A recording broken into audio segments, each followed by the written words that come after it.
Estão a ver? Já há sol. Já há sol, já há sol. Bom dia. Então, nós vamos falar sobre a oração e vamos falar como a oração se relaciona com a fé e como também a oração ela se relaciona com a nossa perspectiva e atitude em relação aos outros. E como tudo isso se relaciona com o reino de Deus e com a nossa entrada no reino de Deus por meio de Jesus Cristo. Nós podíamos falar sobre a oração em muitos sentidos, em sentidos vários. Podíamos falar como orar no sentido da forma, orar ao Pai, em nome do Filho, auxiliados pelo Espírito Santo.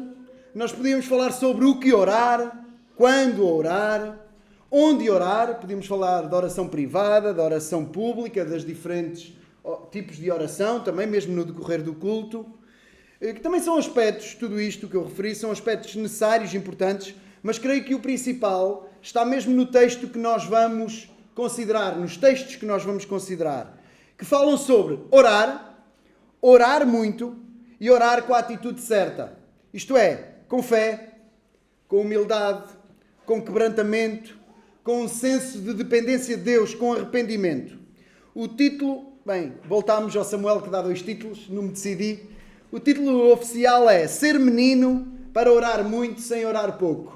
Ou então, para simplificar, orar muito sem orar pouco. E eu convido-vos a abrir as vossas Bíblias em Lucas, no Evangelho de Jesus Cristo, segundo Lucas escreveu, auxiliado por muitas testemunhas e inspirado pelo Espírito Santo, no capítulo 18, Lucas 18. Lucas 18. Eu vou pedir, podem ir abrindo, eu vou pedir que façamos uma leitura dividida. Vamos ler Lucas 18, de 1 a 17. 1 a 17. E nós vamos ler 2 parábolas e depois os últimos versículos é Jesus a falar sobre as crianças, a abençoar as crianças. Então vou pedir a alguém que leia do versículo 1 até ao versículo 8 a parábola do juiz iníquo. E depois, logo seguido, alguém que leia do versículo 9 até ao 14 a parábola do fariseu e do publicano. E depois, em seguida, eu leio os últimos versículos. Eu fico com a parte mais fácil, leio menos versículos. Então, Lucas 18, alguém lê os primeiros 8, a primeira parábola, e depois alguém lê do 9 ao 14 a segunda parábola, está bem? Todos prontos? Posso pedir para lerem? Acho que sim. Então vamos a isso. E contou-lhes também uma parábola sobre o dever de orar sempre e nunca desfalecer, dizendo: Havia numa cidade um certo juiz que nem a Deus temia, nem respeitava o homem. Havia também naquela mesma cidade uma certa viúva, e ia ter com ele dizendo: Faz-me justiça contra o meu adversário. E por algum tempo não quis, mas depois disse consigo: Ainda que não temo a Deus, nem respeito os homens, todavia, como esta viúva me molesta, hei de fazer-lhe justiça, para que enfim não volte e me importune muito. E disse o Senhor: Ouvi o que diz o injusto juiz. E Deus não fará justiça aos seus escolhidos, que clamam a Ele de dia e de noite, ainda que tardio para com eles? Digo-vos que depressa lhes fará justiça. Quando, porém, vier o Filho do Homem, porventura achará fé na terra? E disse também esta parábola a uns que confiavam em si mesmos, vendo que eram justos e desprezavam os outros. 2 homens subiram ao templo a orar, um fariseu e outro publicano. O fariseu, estando em pé, orava consigo desta maneira: Ó Deus, graças te dou, porque não sou como os demais homens, roubadores, injustos e adúlteros, nem ainda como este publicano. Jejuo 2 vezes na semana e dou os dízimos de tudo quanto possuo. O publicano, porém, estando em pé, de longe, nem ainda queria levantar os olhos ao céu, mas batia no peito, dizendo: Ó Deus, tem misericórdia de mim, pecador. Digo-vos que este desceu justificado para a sua casa, e não aquele, porque qualquer que a si mesmo se exalta, será humilhado, e qualquer que a si mesmo se humilha, será exaltado. E traziam-lhe também crianças, para que ele as tocasse. E os discípulos, vendo isto, repreendiam-nos. Mas Jesus, chamando-as a si, disse: Deixai vir a mim os pequeninos, e não os impeçais, porque dos tais é o reino de Deus. Em verdade vos digo que qualquer que não receber o reino de Deus como uma criança, não entrará nele. Ó Senhor, mais uma vez te agradecemos pela tua palavra. obrigado porque a temos com tanta abundância nas nossas mãos. Ó Senhor, que não esteja só nas nossas mãos, mas também na nossa mente, na nossa alma, nos nossos corações. Ó Senhor, ajuda-nos, ensina-nos a orar, ensina-nos a olhar para Ti como um menino, como uma criança, como um filho olha para a sua mãe ou para o seu pai. Ó Senhor, ajuda-nos a olhar assim para Ti, como quem depende de tudo, como quem não tem medo nem vergonha de depender de Ti. Ó Senhor, dá-nos esta simplicidade, dá-nos esta ousadia de corrermos para Ti e ensina-nos, Senhor, ajuda-nos, instrui-nos pela Tua palavra, dá-nos humildade pela Tua palavra, trabalha em nós, no nosso arrependimento, na nossa fé. Ó Senhor, auxilia-nos, Senhor. Agradecemos pela Tua palavra e Te pedimos a Tua bênção para todos nós, para mim que falo, ajuda-me, para a Gabi que traduz, Senhor, auxilia, para todos, do mais pequenino ao mais velho que ouve, ó Senhor, que os nossos ouvidos, o nosso coração, a nossa mente esteja posta em Ti, Senhor, para aprendermos de Ti. Rogamos, Senhor, que Tu nos ilumines pela Tua palavra e rogamos a operação, o poder do Teu Espírito para torná-la eficaz e aplicada aos nossos corações. Oramos em nome de Jesus. Então, nós lemos com o Gonçalo e com o Daniel, nós lemos duas parábolas. Parábolas são histórias. Nós lemos duas histórias, são ilustrações. São histórias sobre a oração e sobre o relacionamento com os outros. São histórias sobre relacionamentos e, antes de tudo, sobre oração, sobre orar e sobre a forma como nós olhamos também para o outro. Logo de seguida, nós vemos um exercício ocasional, está na sequência, que o Mestre Jesus aproveita para aplicar estas lições aos seus próprios discípulos, as lições das parábolas, sobre a perspectiva e a forma como se olha para os outros, aos seus discípulos. Lucas também vai usar este texto para ligar com o outro que segue, que é do jovem rico ou do jovem de qualidade. Então, se a primeira parábola termina a dizer: quando o Filho do Homem vier, ainda achará fé na terra, está a ligar com os temas para trás sobre o fim do mundo, e agora no fim, quando fala de entrar no reino de Deus como um menino, está a ligar com o que vem a seguir, que é a pergunta do jovem rico, do jovem de qualidade, que quer entrar no reino dos céus, que quer entrar neste relacionamento com Deus e ter a certeza da vida eterna. Então, este texto fala sobre isto e situa-se no contexto de Lucas aqui. Não estamos a pregar Lucas, mas é importante saber de onde é que viajamos e para onde é que viajamos para aplicarmos o texto da maneira correta. Os versículos isolados são maravilhosos, decorá-los é útil, mas interpretar bem o texto para tirar as aplicações certas à nossa vida já não é assim tão útil, ou pode ter muitas armadilhas de isolarmos texto. Então é importante percebermos o todo. Então, como é que nós dividimos? Dividimos pela forma como já lemos, já está dividido. Gonçalo, Daniel, Samuel. Então, a parábola do juiz Inico, que vai nos ensinar a orar muito. A orar muito, versículo 1 a 8. Depois a parábola do fariseu e do publicano, que nos vai mostrar como é que se ora muito pouco. Como é que se ora muito pouco.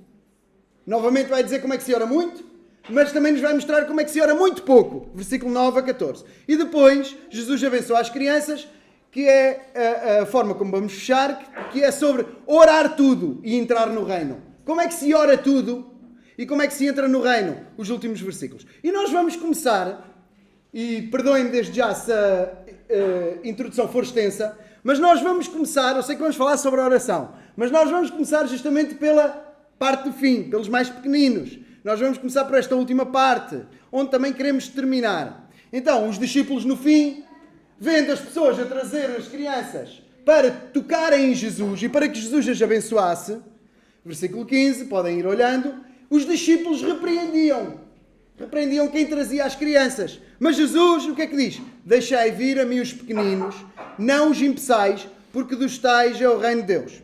Eu quero dizer que este verso é quase sempre usado como uma garantia de que as crianças pertencem ao reino de Deus por conta de uma suposta inocência e que por isso, até determinada idade ou momento, estão dispensadas de ir a Jesus para a salvação. Eu não quero discutir este tópico agora, mas parece-me uma base bastante frágil. O texto sugere justamente o movimento contrário. Não impeçais as crianças de ir até Jesus. O texto sugere, não que as crianças não precisam de ir a Jesus, mas o texto sugere que as crianças são para ir a Jesus e que Jesus quer abençoar as crianças. É o que o texto sugere. Este é o movimento do texto. E isso tem aplicações para nós. Eu quero aplicar já à igreja, aos pais e aos mais pequeninos. Não me percam, está bem? Mais pequeninos aqui é amplo para todos. Desde os de colo, também é para o Jonatas e para o Jó, estava a ver se eu via, e depois é para o Diniz. Eu não vou mencionar todos, senão não saio daqui. Para todos. Depois mais velhinhos a seguir, pré-adolescentes, adolescentes, para todos. Vamos aplicar isso. Como igreja, nós devemos ter o cuidado de não dificultar o acesso das crianças, dos mais pequenos, a Jesus. E devemos trabalhar justamente no sentido contrário. Por isso, nós temos escola dominical para as nossas crianças.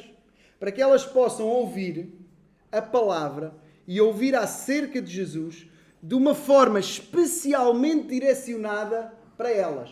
Não é que elas não entendem o que eu estou a dizer agora. Entendem. Muito mais do que nós pensamos.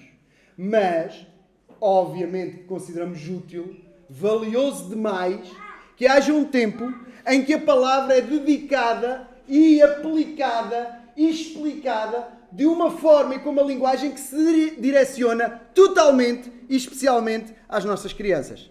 Então, já foi anunciado que no próximo domingo, dia 14, retoma a escola dominical. Estão a ouvir, meninos? Retoma a escola dominical no próximo domingo, dia 14. Com uma reformulação de classes, vai haver uma classe única. Então, os mais pequeninos, que estavam na classe mais pequeninos, sobem, passam de ano, não é? Neste novo ano letivo, passaram de ano, então vão para a classe dos mais velhinhos, dos do meio, os mais velhos de todos. Então, vão passar a Priscila, o André, estou-me a esquecer de alguém, isto é terrível, e o Miguel, desculpa Miguel, já saem da escola dominical e passam para os adolescentes.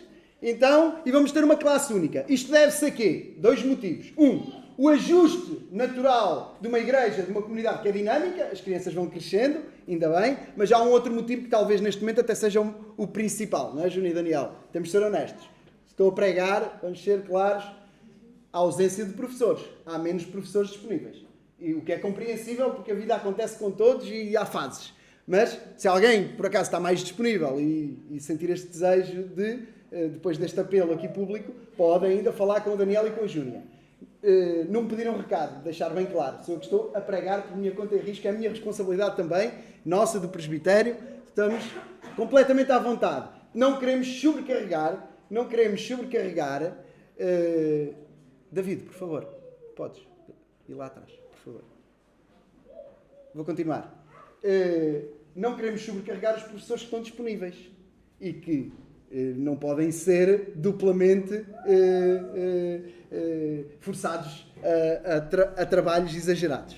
Então, continuamos. Estamos a aplicar ainda. Investimos na escola dominical. É um tempo precioso demais para as nossas crianças. No entanto, reconhecemos que a escola dominical é super útil, mas reconhecemos em simultâneo, uma coisa não anula a outra, pelo contrário, se fortalecem, concorrem para o mesmo, a importância do culto. E por isso nós também temos um domingo, que é hoje, em que estão todas as pessoas no culto do princípio ao fim.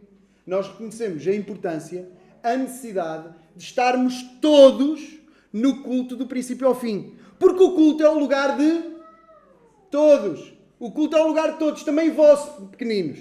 Então, idealmente, nós até gostaríamos de ter tempo e instalações para ter o culto e a escola dominical em horários diferentes.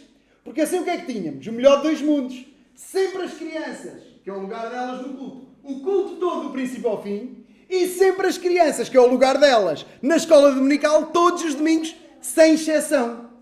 E também havia a oportunidade, só aqui para os adultos, dos adultos também ter escola dominical, os que quisessem. Havia oportunidade para todos. Este é um projeto maior, é um plano maior. Enquanto não se vai concretizando, nós agilizamos da melhor forma possível. Então, temos as nossas crianças um domingo connosco do princípio ao fim. Se nós entendemos estas coisas e reconhecemos que temos um papel importante no processo de as levar a Jesus, de levar as nossas crianças a Jesus, nós temos que estar dispostos a pagar o preço de ter as crianças no culto. Se nós reconhecemos que temos um papel como igreja importante em levar as crianças até Jesus e não queremos impedi-las de ir até Jesus, nós temos que, por exemplo, estar disponíveis para ter um Ministério de Escola Dominical, e há muitos que estão disponíveis, obrigado pelo vosso trabalho, esforço e empenho, e no culto, se queremos ter as crianças no culto, temos de estar disponíveis para pagar o preço de ter crianças no culto. Um culto com crianças tem naturalmente mais ruído, e nós temos que estar dispostos a suportá-lo. Há igrejas que oram para ouvir o barulho de crianças no culto. Não sei se temos noção, mas há várias igrejas que oram para ouvir o barulho de crianças no culto. Portanto, não queiram orar para ouvir crianças no culto. Ouçam as crianças e suportem isso. Samuel também é para ti. É para todos. É para todos nós. Por outro lado, um culto com crianças exige particular esforço dos pais. Particularmente nas idades mais desafiantes. Porque quer-se duas coisas que são às vezes difíceis de conjugar, que é manter a ordem e o silêncio e manter a atenção. É um exercício complicado. Eu fui pai de mais pequenininho já há relativamente pouco tempo, sei o desafio. Então, pais, passamos da igreja para os pais. Pais, devemos sempre ter presente, todos os pais, que os nossos filhos, antes de tudo, são responsabilidade nossa. São responsabilidade espiritual nossa. Por isso, diariamente, há um papel que é insubstituível. Há um papel insubstituível do pai e da mãe em os ajudar a chegar a Jesus. Devemos, por isso, diariamente, ler, falar sobre a palavra com eles, orar com eles, conversar com eles sobre Jesus, sobre a Bíblia e ao domingo vir com eles ao culto. E ao domingo trazê-los ao culto. No culto, manter a ordem e o silêncio é uma responsabilidade de cada pai e de cada mãe. Sem dúvida. O que, dependendo da idade, traduz-se num desafio acrescido. E força, pais, particularmente quem no bebés é difícil, mas é um bocadinho menos difícil. Crianças, assim já mesmo crianças que andam na escola, é difícil, mas já é mais fácil. Quem está ali com os filhos, tipo Carlos, Rita, David, Daniela, Joel e Susana, que não estão hoje aqui connosco, em que nem se é bebé, nem se é criança ainda autónoma, é desafiante a triplicar. Então, Deus vai-vos continuar a conceder graça para continuarem o bom trabalho. Mas eu queria que ficassem com uma ideia. E conhecem a vontade que eu tenho com vocês e com a igreja, portanto, estão completamente conscientes de que o que digo não é acrescentar-vos trabalho e dores, é, pelo contrário, tentar ajudar-vos e abençoar-vos. Fiquem com esta ideia na cabeça. Que também, simultaneamente, é para todos nós temos que pagar o preço de... O comportamento é importante, mas não é a prioridade número 1. É isto que queria que ficassem na mente. O comportamento é importante, mas não é a prioridade número 1. A prioridade é vocês pais participarem no culto. A prioridade é vocês pais participarem. Nós pais, também tenho filhos pequenos, pelo menos um deles, é participarem no culto. A segunda prioridade é que fique notório aos vossos filhos de que vocês estão a participar no culto. Mesmo nos mais pequeninos, isso fica inconsciente. Isso fica inconsciente, gravado. Ficar notório de que vocês estão a participar no culto. E, por outro lado, ajudá-los a participar também. Então, para todos, cantar, acompanhar a leitura, acompanhar a oração, acompanhar a pregação, ensina muito mais do que nós imaginamos. E atenção que já não estou só a falar para pais. Porque há aqui outras pessoas que não são pais e se estiverem completamente distraídas, ou se não se levantarem para cantar, ou se não abrirem a Bíblia, estamos a ensinar às pessoas que estão à nossa volta. Mas particularmente os pais. Um dia eu vi esta ilustração e nunca mais me saiu da cabeça. Pediram para levantar a mão. Quem é que é do Benfica? Levantaram as mãos. Quem é que é de Sporting? Levantaram as mãos. Quem é que é do Porto? Muitos mais levantaram as mãos. Não? Depois a pergunta foi diferente, que foi: quem é que tem o mesmo clube do pai? E a maior parte da sala levantou a mão. No meu caso eu não levantava, porque sou ovelha ranhosa, não tenho o mesmo clube que o meu pai. Mas a maior parte levanta porquê? Porque viu o pai vibrar com o clube. Porque viu o pai sofrer com o clube. Então, como aquilo é genuíno, é autêntico, é sincero, não há, eu digo que sou do Porto, mas depois festejo os golos do adversário, isso não existe. Como aquilo é congruente, como é coerente, É muito natural que os pais e os filhos partilhem o mesmo clube. Não sempre, eu sou exceção, não é? O Gonçalo também. Mas há algumas exceções por aí perdidas. Mas é normal isto acontecer. Não é diferente no culto. Não é diferente no culto. Os nossos pequeninos, eles aprendem muito mais com a forma como nós estamos no culto do que nós pensamos. Então, há algo que só dá para aprender na escola dominical.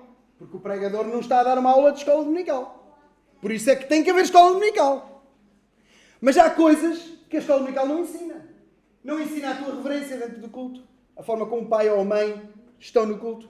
Não ensina o temor de estar num culto. Então há coisas que tem que se aprender num momento ou coisas que tem que se aprender noutro momento. Por isso nós precisamos dos dois momentos. Por isso é que idealmente devíamos ter sempre a oportunidade de ter os dois momentos. Então, a forma como estás no culto ensina o teu temor ao Senhor, ensina a tua reverência, ensina o teu interesse, ensina o teu entusiasmo por Jesus. Tu estás a passar isso aos outros, particularmente às pessoas que estão ao teu lado, particularmente aos teus filhos pequenos, se os tens. E podemos sempre incentivar os nossos filhos a cantar, a ler, não é? Ao lado, ajudar, aí, quando eles já crescem mais.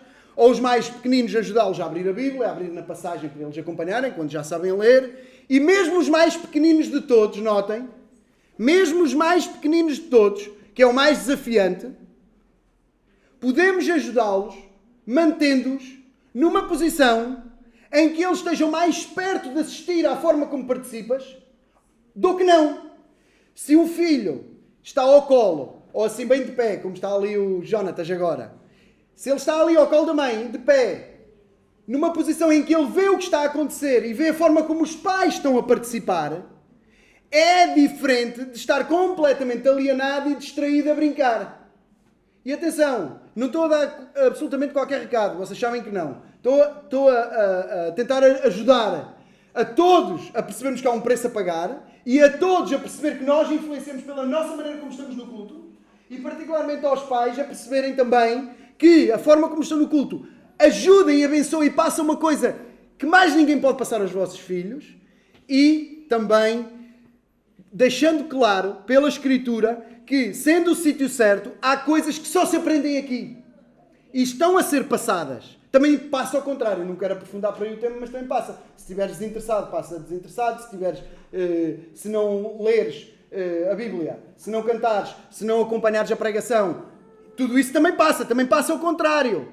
Então, o desafio, mesmo para os mais pequeninos, que Deus vos dê graça, porque essa é a idade mesmo ali do meio, é mesmo a pior, mantê-los numa posição em que veem o que está a acontecer e veem os pais a participar, é mais importante do que o bom comportamento.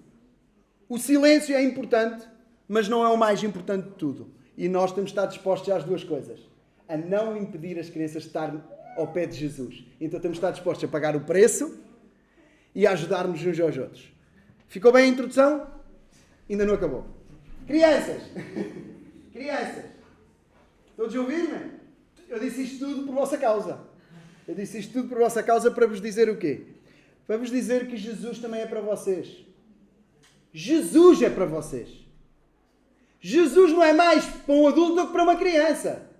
Jesus é para vocês. Jesus é para o Jó. Jesus é para o Jonatas. Jesus é para a Raquel, que não está agora aqui. Jesus é para essa geração que ainda não lê, que ainda não fala completamente. É para todos. É para os bebês que estão ao colo. É para a Sofia. É para a Daniela. É para estas crianças.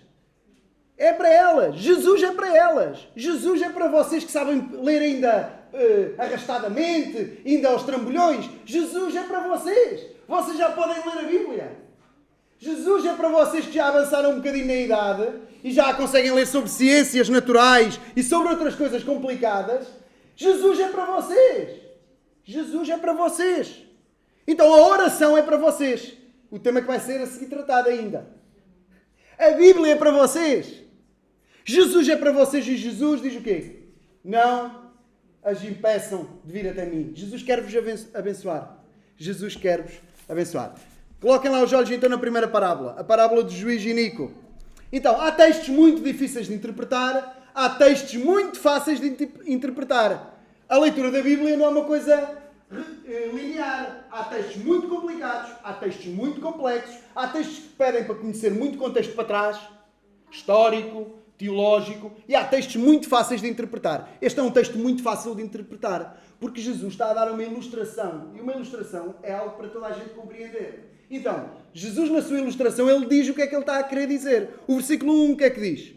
Contou-lhes uma parábola sobre o dever de orar sempre e nunca desfalecer. Então, o que Jesus está a ensinar aqui é isto. O pregador se inventar, saltou fora daquilo que Jesus está a ensinar. O objetivo está aqui, não há interpretação fora disto.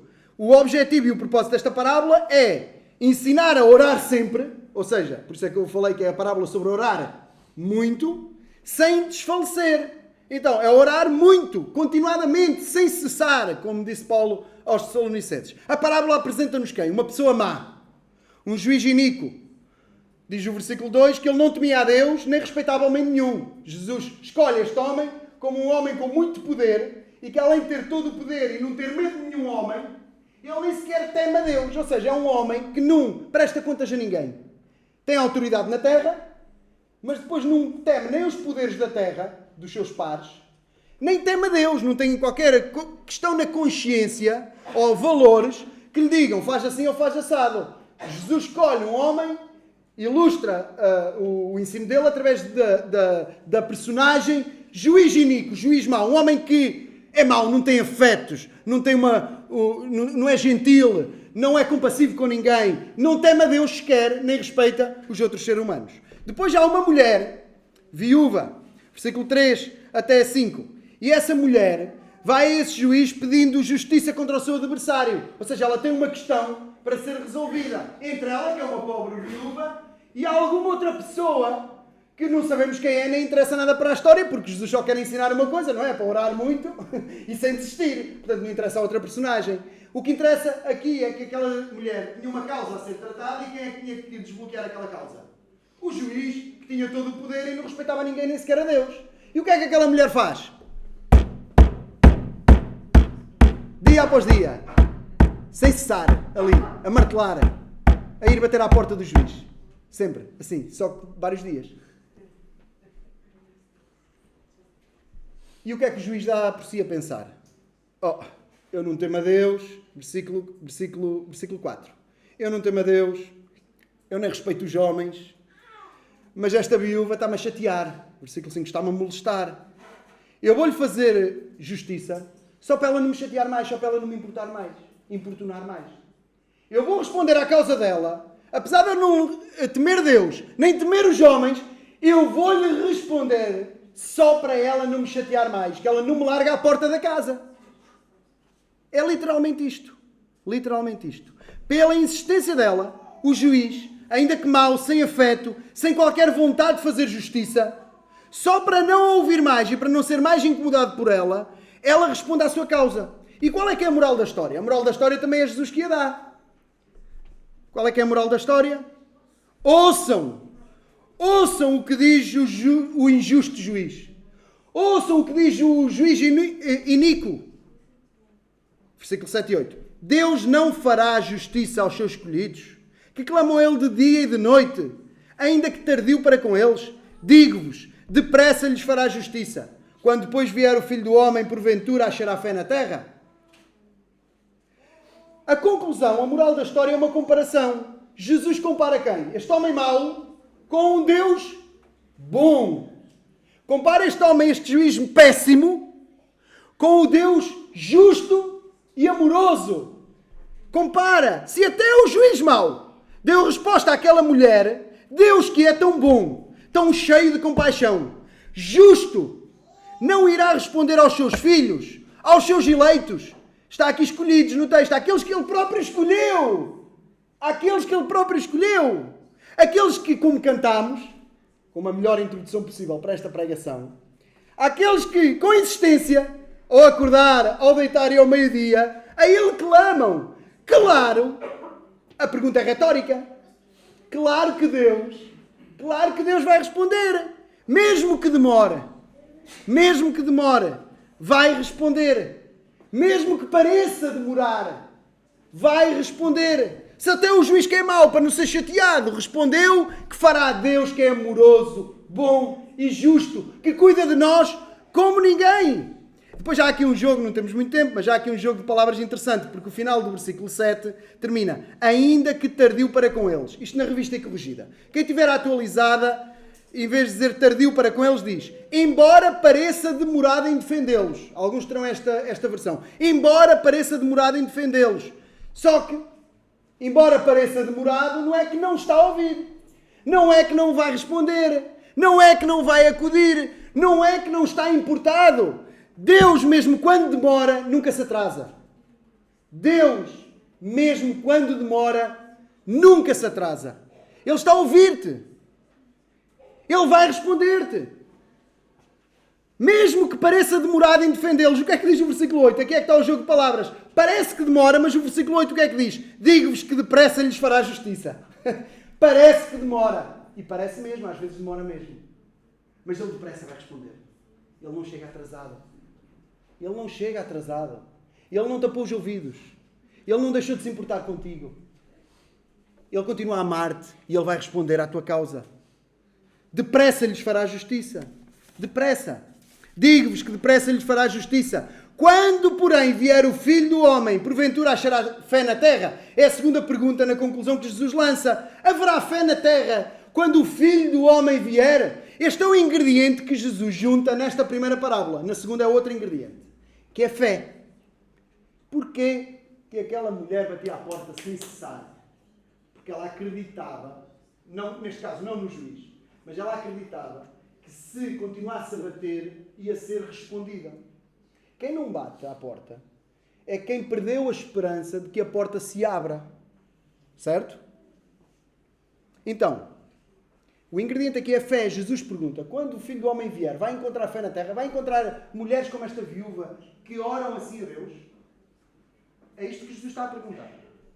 No final do tempo, quando ele chegar, vai encontrar fé parecida com a desta mulher, com a insistência tal parecida desta mulher? Por isso, não fazer o mesmo que esta mulher, não orar muito, é demonstrar falta de fé. Orar é um ato de fé. Concordam? Orar é um ato de fé. Não orar pode demonstrar muitas coisas. Frieza, uma série de coisas.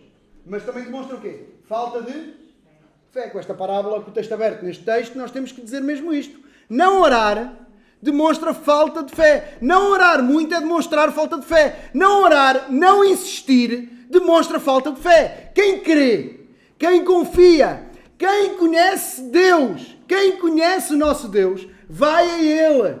Pois sabe que Ele tem todo o poder, sabe que Ele é capaz, sabe que Ele é bom, sabe que Ele é justo, sabe que Ele é gracioso e que responderá. Muito embora pareça que demore, depressa responderá. Mesmo que demore, nunca chega atrasado. Por isso, também para nós, oremos. Oremos muito. Neste texto somos desafiados a orar muito. Orar muito. Como cantamos, de manhã, ao meio-dia, à noite. Orar muito. E muitas vezes temos que reconhecer que as nossas orações, além de poucas, são tímidas. Além de poucas e tímidas, não têm insistência. Parece que temos medo de falar com Deus, de pedir a Deus. Leiam os salmos, leiamos os salmos. Como David falava com Deus. Não ouves, não respondes, apressa-te. Porque não fazer isto é o mesmo que dar a entender. Parece que aquilo que pedimos não é mesmo importante. Para aquela mulher a causa devia ser mesmo muito importante. Mas eu tenho a certeza que quando a vida te traz alguma coisa complicada que tu não consegues resolver e que só Deus te pode valer, de certeza que essa coisa é importante para ti. Então vai repetidamente, como esta mulher, a Deus, porque se não ir é dar a entender que aquilo que está a acontecer, ou não tens fé e não reconheces que Deus pode te ajudar, ou então parece que não é assim uma coisa tão importante para ti. Te parece que não acreditas que Deus está mesmo a ouvir-te. Mas está. Mas está. E olhem que ele não é um homem mau, que será vencido pelo cansaço ou pelo seu egoísmo que vem do seu cansaço. Pelo contrário, o Todo-Poderoso, o Soberano Rei, é bom. Ele ama-nos.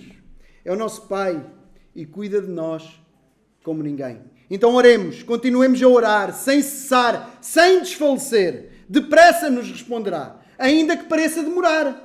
Então continua a orar pela salvação do teu filho, do teu marido, do teu amigo. Continua a orar pelo teu casamento, ou por alguém para casares.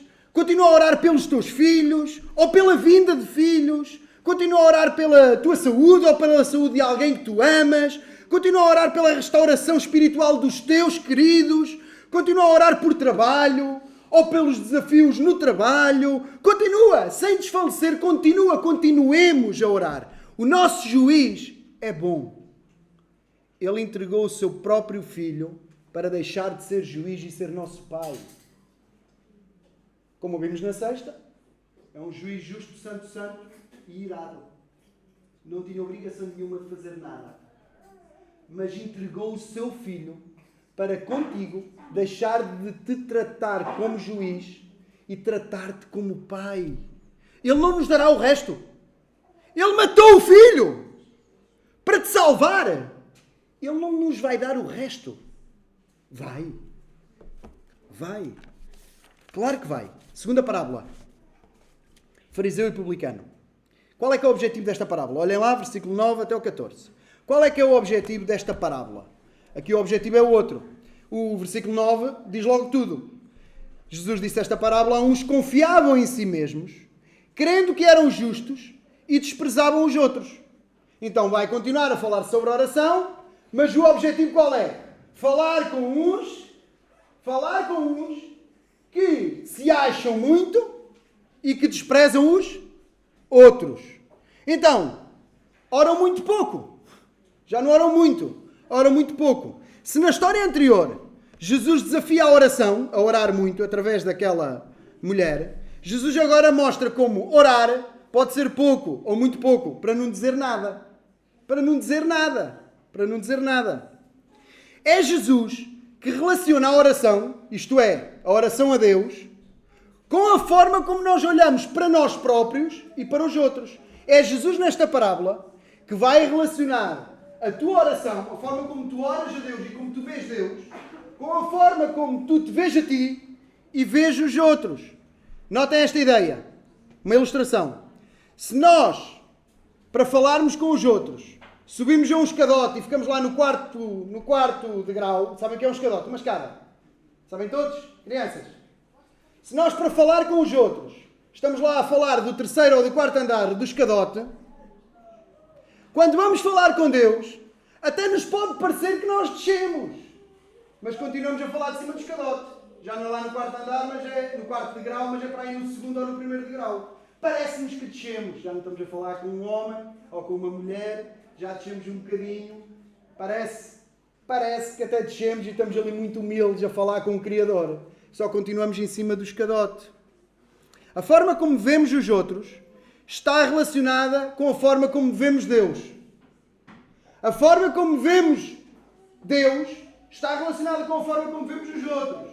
A forma como nós nos vemos a nós mesmos influenciará a forma como vemos Deus, como vemos os outros. Queiramos ou não, estas coisas estão relacionadas. Queiramos ou não. Então Jesus, nesta parábola, o que é que ele vai trazer? Uma outra comparação. Já não é entre um juiz mau e um Deus bom que responde. A comparação que Jesus traz é entre um fariseu e um publicano. De forma muito resumida e redutora, um fariseu era um líder religioso que conhecia as Escrituras e ensinava as Escrituras aos outros. Nunca se esqueçam. Era uma pessoa com uma posição de liderança na religião judaica, que conhecia as Escrituras e que ensinava as Escrituras aos outros. Um publicano era um judeu, que sendo judeu era um traidor da pátria, pelo menos para os seus irmãos, porque ele cobrava impostos para o Império Romano. O mesmo que existir um português no tempo lá dos Filipos, na nossa história, que fosse português e cobrasse impostos para entregar a Espanha. Mal comparado, o que é que esse português ia ser chamado? De traidor da pátria. Está a cobrar dinheiro aos portugueses, sendo português, para entregar aos espanhóis. Ele era um traidor. E, além de ser um traidor, considerado assim pelos seus irmãos, tinha uma outra questão, uma segunda grande questão. Ao que parece, a fama deles era de que desviavam dinheiro, cobravam mais, imaginemos, 10 para Roma, 5 para o seu próprio bolso. Em vez de cobrar 10, cobravam 15. A fama, ao que parece, tinha base. Nós temos até conversão de Zaqueu, um publicano, e ele diz que ia distribuir, além de ser rico, ia quadruplicar, acho eu, o que tinha ficado injustamente. Portanto, nós temos um senhor que conhece os salmos de cor e os ensina às crianças. E depois temos um homem que é um traidor e um ladrão. Vamos ver quem é que orou bem. O contraste é este, que Jesus trouxe para a história. Não sou eu que estou a exagerar. 2 homens subiram ao templo a orar, um fariseu e outro publicano, versículo 10. O fariseu, acompanhem lá, versículo 11 e 12. Eu vou dizer a oração de outra maneira. Vocês acompanham nas vossas Bíblias, nós já lemos o texto. Ó Senhor, obrigado porque eu não sou como os outros homens maus, nem como este que está aqui ao meu lado. Obrigado porque eu sou mesmo muito bom. Foi assim que ele orou. Eu sou muito bom, Senhor, obrigado porque eu não sou como os outros. Ele orou muito pouco, para não dizer que ele não orou nada. O publicano, orou desta maneira, versículo 13, acompanhem lá. Ó Senhor, eu não sou nada, tem misericórdia de mim, pecador. Ó Senhor, eu não sou nada, tem misericórdia de mim, pecador. Este orou muito. São poucas palavras, mas orou muito. Concordam comigo? Que um não orou nada e que o outro orou muito. Tem a ver com atitude. Só um bocado era a questão da fé que se procura ser encontrada quando o Filho do Homem vier. Agora há uma outra questão aqui. Qual é que é a moral da história? Entre um a orar e o outro a orar. Um que acha que é tudo e que é melhor que os outros. Notem que o propósito da história é este. Contar a história a uns que desprezam os outros porque se tem muito em conta.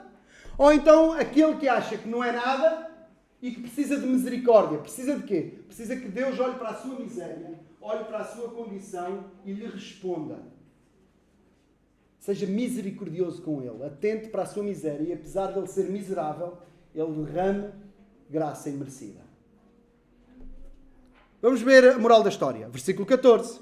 Digo-vos que este, o publicano, desceu justificado para a sua casa e não aquele. Porque qualquer que a si mesmo se exalta será humilhado e qualquer que a si mesmo se humilha será exaltado. Quem é que foi ouvido?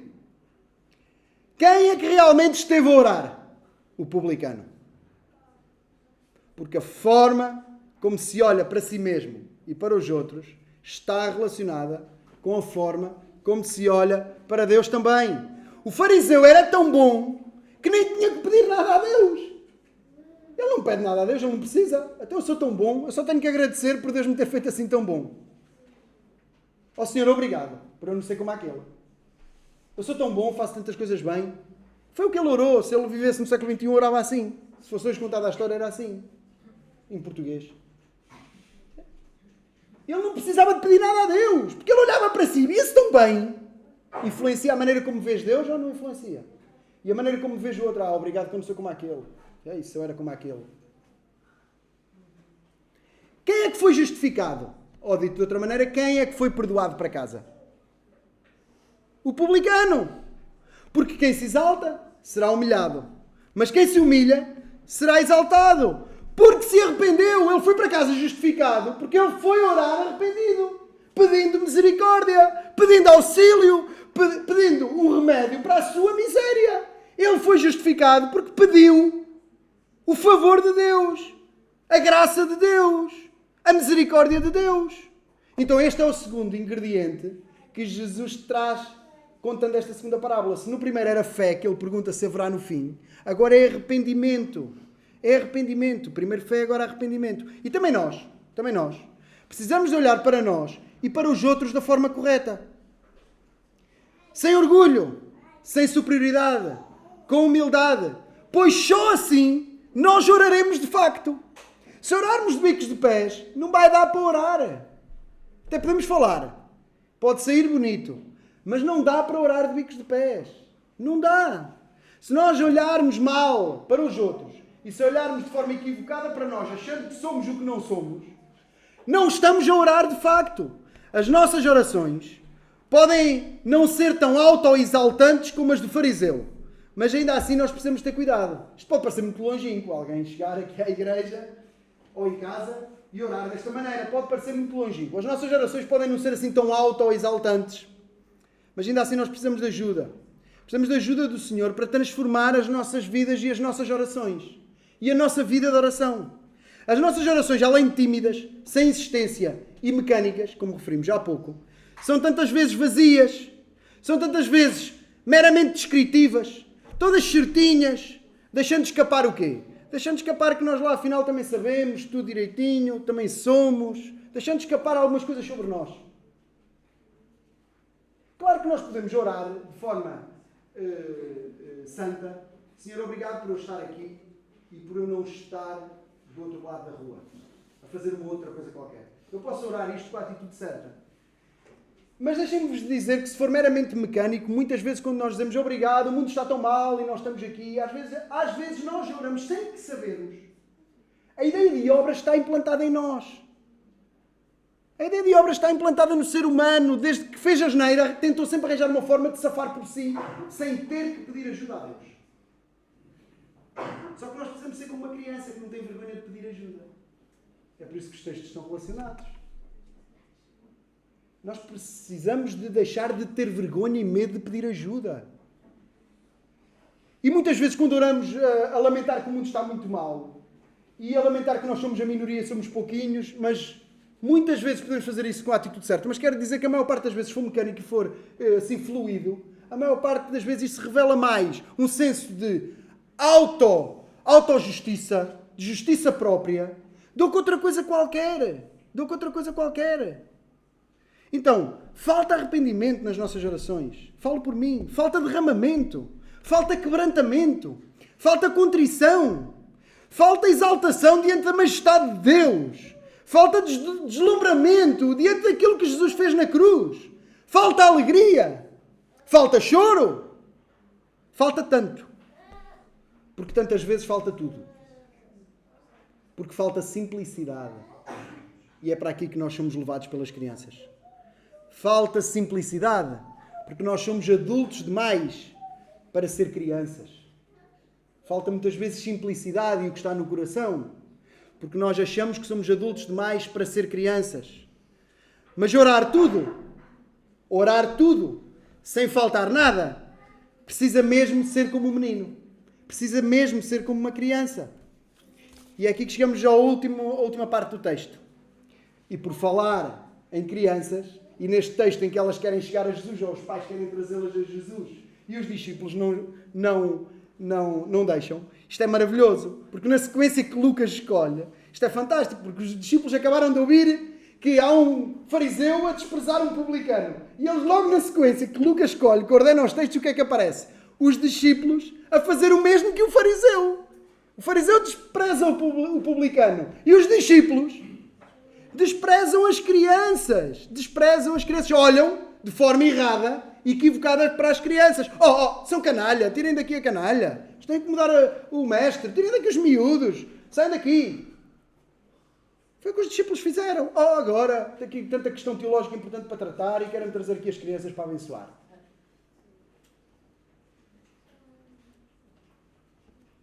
Foi isto que fizeram. Mas são elas que nos ensinam a orar tudo, sem faltar nada. Quando vão até Jesus como uma criança, quando nós vamos até Jesus como uma criança corre para o pai ou para a mãe, quando nós vamos até Jesus desta forma, como uma criança corre para o seu pai ou para a sua mãe de braços abertos, sem medo, sem vergonha de precisar de colo, sem vergonha de precisar de ajuda, sem vergonha de precisar de companhia, de amor, sem vergonha de precisar de tudo. As crianças, até determinada idade, não têm vergonha de precisar de tudo, até de colo precisam. E quando nós vamos a Deus desta maneira, nós estamos a aprender a orar tudo. Porque vamos dependentes dele para tudo e sem medo e sem vergonha de precisar dele tudo. E devem ser assim as nossas orações. Mas tantas vezes o nosso mal é sermos adultos demais. Acabamos a achar que não precisamos assim tanto de Deus. Então agora eu cresci, já tenho barba e tudo. Trabalho, tantas responsabilidades que eu tenho família, até já tenho filhos, agora eu preciso do pai como os meus filhos precisam de mim. É, só que uma diferença, tu precisas mais de Deus do que os teus filhos precisam de ti. Porque há muitos filhos sem pai que continuam a crescer lindamente. E olha, tu sem Deus nem respiravas. Nós precisamos mais de Deus do que os nossos filhos de nós. E os nossos filhos precisam muito de nós. Mas nós precisamos mais de Deus do que os nossos filhos precisam de nós. Então, o nosso mal é acharmos que somos adultos demais, mas nós precisamos de Deus mesmo. Se ninguém é criança demais, estão a ouvir, meninos? Se ninguém é pequenino demais para ficar privado de Jesus, Jesus é para vocês, ninguém é adulto demais para ficar privado de Jesus. Todos precisam de Jesus. Jesus é para todos. Lembram-se do primeiro ingrediente? Fé. O segundo? Arrependimento. É assim que se encontra Deus por meio de Jesus. É assim que se entra no reino de Deus. Com fé e arrependidos. Com fé e arrependidos. O último versículo. Em verdade vos digo, qualquer que não receber o reino de Deus como uma criança, não entrará nele. Jesus e o seu reino é para todos. É para todos os que o recebem com fé e com arrependimento. É para todos os que o recebem como uma criança. É para todos os que o recebem na simplicidade e confiança de uma criança a correr para o colo. Jesus é para todos. Crianças e adultos, até velhos. Jesus é para todos aqueles que com fé e arrependidos correm para Ele como uma criança corre para o colo da mãe. É assim que se ora tudo. É assim que se entra na presença de Deus em oração. Confiadamente. De braços abertos. Confiando tudo. É assim também que se entra no reino de Deus. Correndo para Deus por meio de Jesus. Só por Jesus. Correndo para Jesus é que se corre para Deus. Correndo para Jesus é que se entra no reino de Deus. É que se tem paz com Deus. É que se tem o perdão de Deus. É que se é justificado. Correr para Jesus com fé e arrependido. Como uma criança. É assim que se ora e é assim que se entra no reino de Deus. Vou terminar com a citação de uma música que eu gosto muito. Gostava que a tocassem no meu funeral. Durante a semana, sério, durante a semana falava com o Gonçalo sobre como a música pode ter impacto na pregação. E nem a propósito, depois de tocar algumas mensagens com o Gonçalo, lembrei-me desta música e registrei. É de Samuel Lúria, chama-se Império a música. Notem, concentra bem o tema que estamos a tratar. O caminho é estreito demais para o meu ego. Mas para me tornar numa criança, eu tenho de ser sério. Não é a estrada que se alarga. Sou eu que me apequeno. A passo de bebê. Eu vou marchar pelo Império. Espero que todos marchem comigo e eternamente pelo Império. Eu vou marchar no Império. Não a passo largo, armado em forte e corredor. A passo de bebê. A passo de bebê. Como uma criança. Eu espero marchar com todos vocês eternamente no Império. Que assim seja. Vamos ficar de pé.